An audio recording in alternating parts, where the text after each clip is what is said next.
Bankim's treatment of the theme of marriage in Rajmohan's Wife.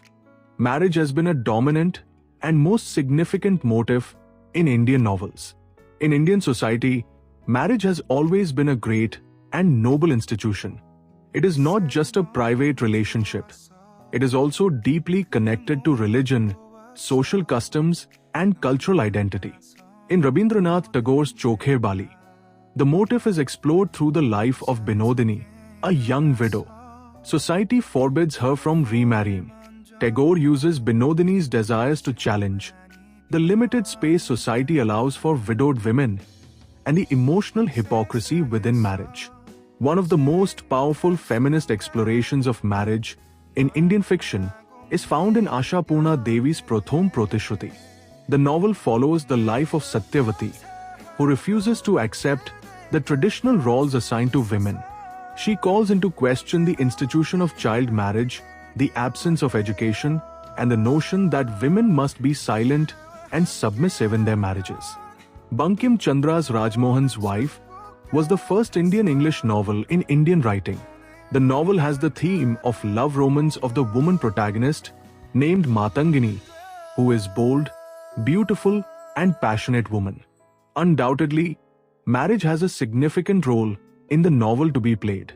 There are 4 direct marriages in the novel: Rajmohan and Matangini, Madhav and Hemangini, Mathur and Tara, and again Mathur and Champak. There is also a marriage that comes in reference, Kanak and polygamist Kulin. No doubt, each couple is on a different plane from the other in terms of their married life, and problems occurred after marriage.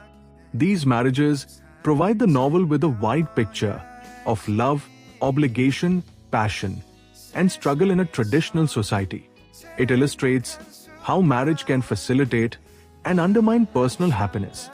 The story of Matangini, the protagonist of the novel, reinforces the unhappy lot of women in arranged marriages. It also becomes far too threatening in its implications.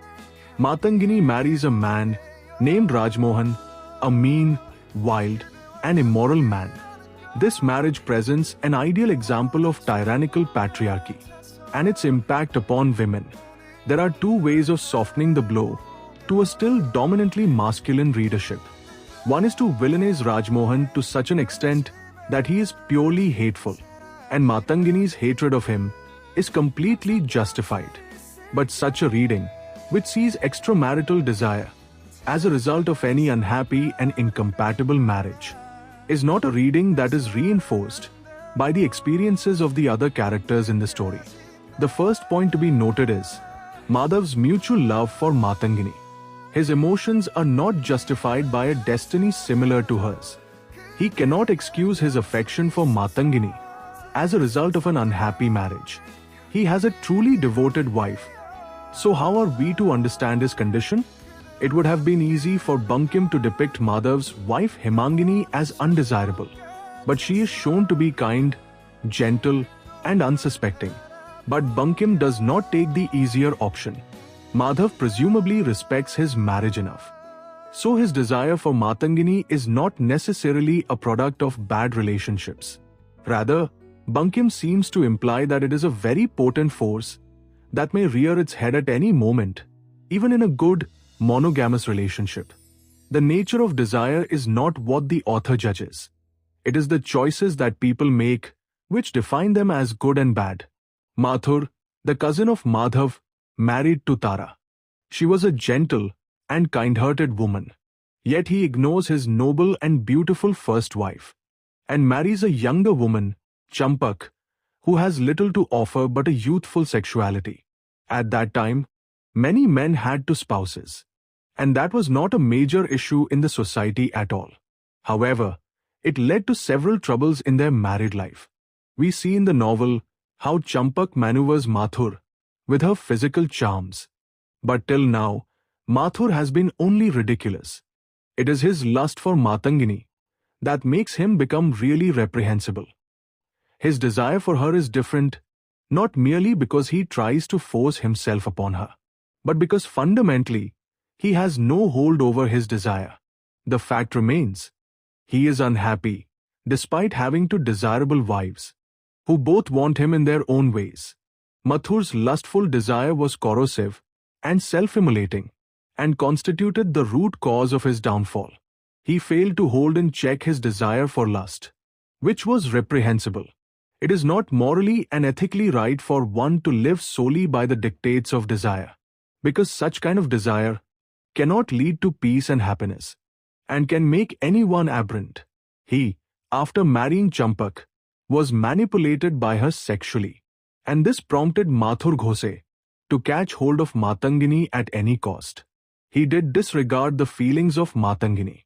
This novel conveys the message that immoral, excessive, and thoughtless desire courts downfall. In the end of the novel, we find that Mathur committed suicide by hanging himself. Marriage must be fraught with true and sincere love. In the novel, it is shown that monogamy triumphs over polygamy. This novel approves of a monogamous marriage, and a polygamous marriage is condemned here. Kanak is also a victim of marriage, as the novel shows. Being a Kuleen, she is married to a multi-married man, whose business is to marry girls much younger than him for their so-called rescue. Kanak's husband is absent in the novel and exists only in name. She has also a silent and submissive life under the shadow of her unworthy husband. Thus, the social reformer novelist hints at the grim superstition and social malpractice through the treatment of marriage. Read more.